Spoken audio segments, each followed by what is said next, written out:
বন্ধুরা, কেমন আছেন সবাই? আশা করছি ভালো আছেন। আমি আবারও হাজির হয়েছি আপনাদের সামনে আরেকটি নতুন রেসিপি নিয়ে। আজকের রেসিপি হচ্ছে হালিম। ইফতার স্পেশাল হালিম কিভাবে বাসায় ঝটপট বানিয়ে নিতে পারবেন সে ভিডিওটি আমি আপনাদের সাথে শেয়ার করছি। ভিডিওটি সম্পূর্ণ দেখার জন্য অনুরোধ রইল।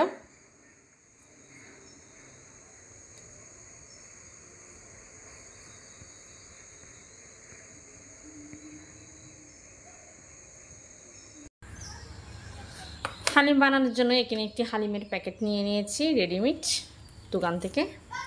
খুব সহজে বানিয়ে দেখাবো ইফতার স্পেশাল হালিম।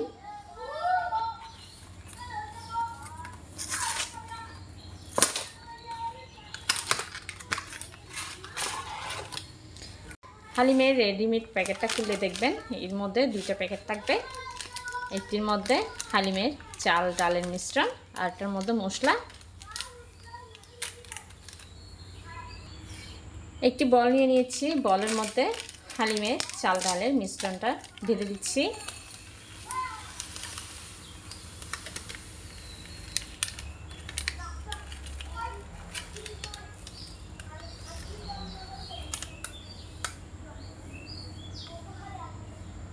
আরেকটি বাটির মধ্যে হালিমের মশলার প্যাকেটটি ঢেলে নিচ্ছি।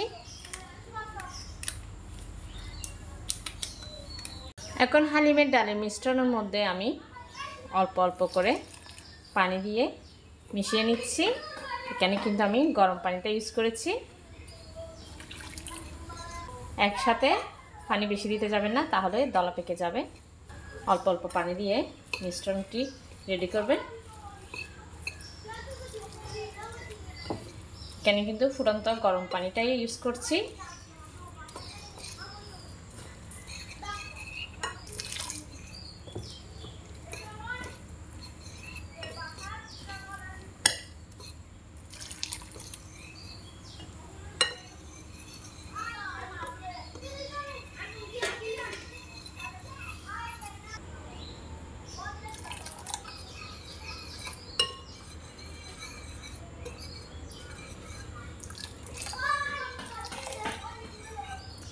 আমি এই মিশ্রণের মধ্যে 2 কাপ পানি দিয়েছি।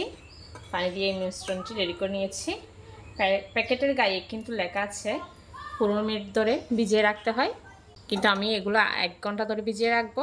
ডালের মিশ্রণটি 1 ঘন্টা ভিজিয়ে রাখবো।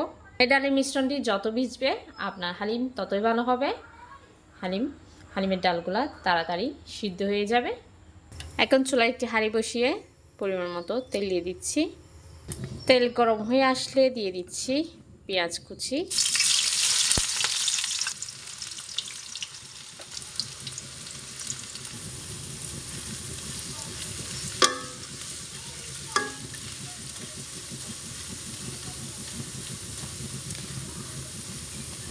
এই পেঁয়াজগুলো দিয়ে আমি পেঁয়াজের বেরেস্তা করে নিব। আমি এখানে 1.5 কাপ পরিমাণে পেঁয়াজ দিয়েছি।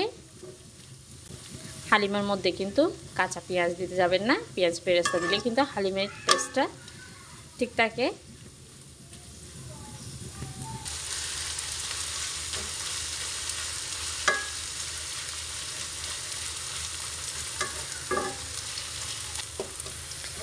এখন অনবরত নাড়াচাড়া করে পেঁয়াজের বেরেস্তাটা করে নিয়েছি।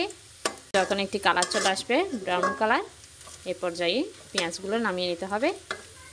আমি কিন্তু সব পেঁয়াজ নামাবো না, অল্প পেঁয়াজ নামিয়ে রাখবো, যেগুলো আমার লাস্টে লাগবে। অল্প করে আমি পেঁয়াজ এখান থেকে নামিয়ে রাখছি পেঁয়াজের বেরেস্তা।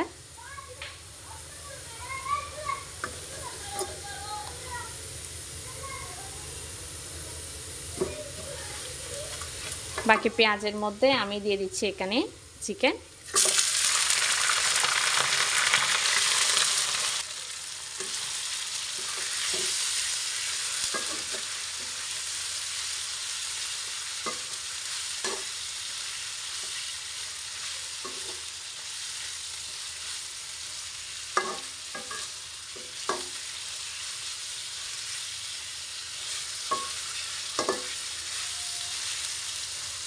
এখন এই চিকেনগুলোকে পেঁয়াজের বেরেস্তার মধ্যে আমি ভেজে নিচ্ছি।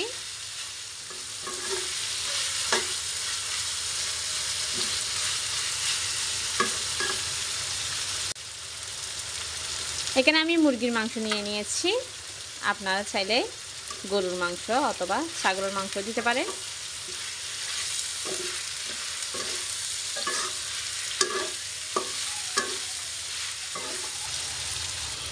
পেঁয়াজের মধ্যে মাংস একটু ভেজে নেওয়ার পরে দিয়ে দিচ্ছি লবণ 1 চামচ, হলুদের গুঁড়া 1 চামচ, মরিচের গুঁড়া 1 চামচ, রসুন বাটা 1 চামচ, আদা বাটা 1/2 চামচ দিয়ে আবারও ভালোভাবে নেড়েচেড়ে মিশিয়ে নিচ্ছি।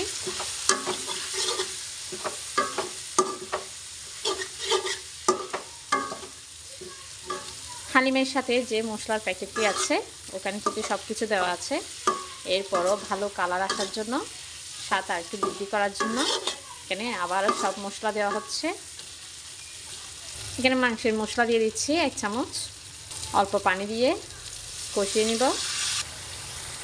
এখন মাংস ভালোভাবে কষানো হয়ে গিয়েছে। এর মধ্যে দিয়ে দিচ্ছি যে হালিমের মশলাটি ছিল সেটি দিয়ে দিচ্ছি। এখন এই চামচের 4 চামচ ছিল মশলাটি, আমি 3 চামচ দিয়েছি, আর 1 চামচ রেখে দিয়েছি, আমি পরে ব্যবহার করব। একসাথে কিন্তু আমি সব মশলা দিইনি।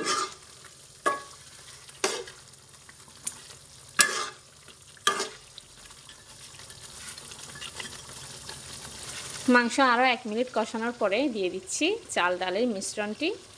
আমি 200 গ্রামের একটি হালিমের প্যাকেট নিয়েছি, সেটি দিয়ে দিচ্ছি।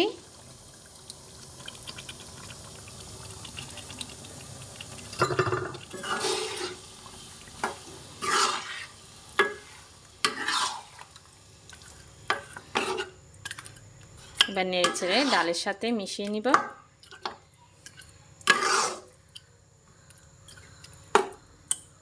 চাল ডালের মিশ্রণটি দেওয়ার পরে এখানে দিতে হবে পানি। আমি পানি দিয়ে দিচ্ছি। এখন ঢাকনা দিয়ে ঢেকে রান্না করব যতক্ষণ না ডালগুলো সিদ্ধ হচ্ছে। এর মধ্যে মাঝে মাঝে কিন্তু নেড়েচেড়ে দিতে হবে।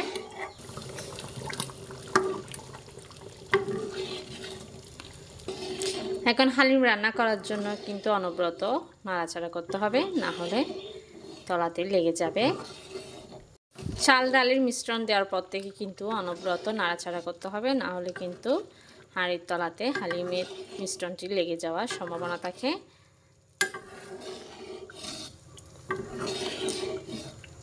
যতক্ষণ পর্যন্ত না চাল ডালের মিশ্রণটি না ফুটছে ততক্ষণ পর্যন্ত, ফুটানো পর্যন্ত আপনাদেরকে নাড়াচাড়া করে করতে হবে।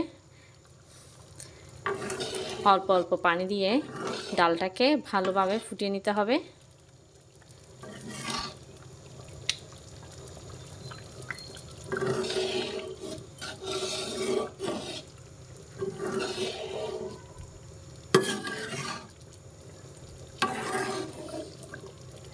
আস্তে আস্তে নাড়াচাড়া করতে করতে দেখতে এক পর্যায়ে দেখা যাবে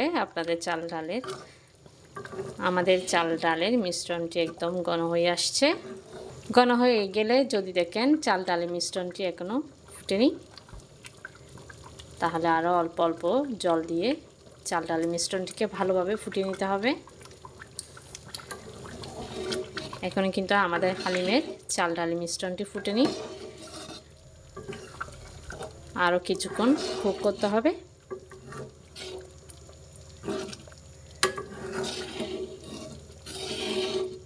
চুলার জাল মিডিয়ামে রেখে কিন্তু রান্না করে নিতে হবে, না হলে চুলার জাল বাড়িয়ে দিলে পুড়ে যাবে।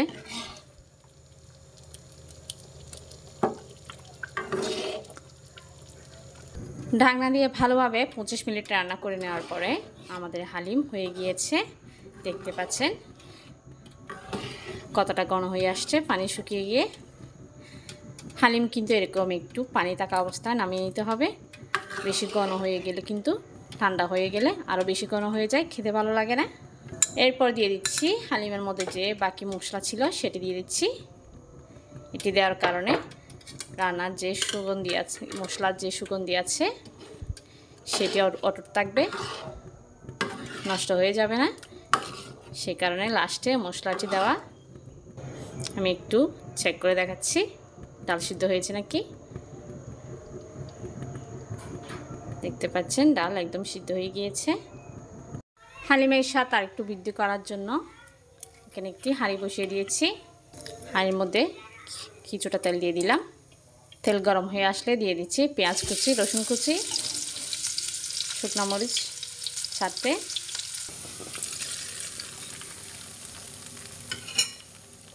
এখানে দিয়ে দিলাম হালিমের মধ্যে পেঁয়াজ আর রসুন মরিচের মিক্সারগুলো।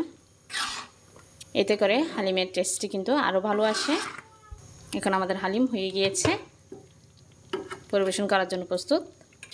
এখন আমাদের হালিম প্রস্তুত পরিবেশন করার জন্য। পরিবেশন করার আগে দিয়ে দিচ্ছি পেঁয়াজ বেরেস্তা, গাজর কুচি,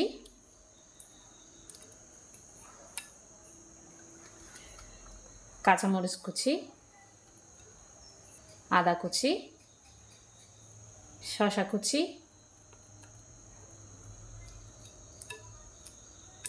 এরপর দিয়ে দিচ্ছি লেবু। হালিমে কিন্তু লেবুর রসটা দিলে অনেক খেতে মজা লাগে, সেই কারণে দেওয়া। এখন দিয়ে দিচ্ছি ধনেপাতা কুচি।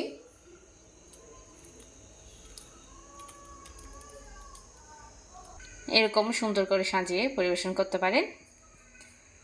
আমি দেখতে সুন্দর লাগার জন্য সেই কারণে একটু বেশি করে সাজিয়েছি।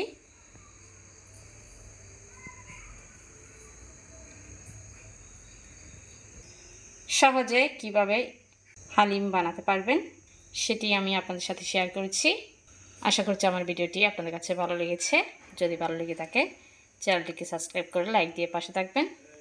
দেখা হবে আরেকটি নতুন রেসিপি নিয়ে। ততক্ষণ পর্যন্ত ভালো থাকবেন, সুস্থ থাকবেন।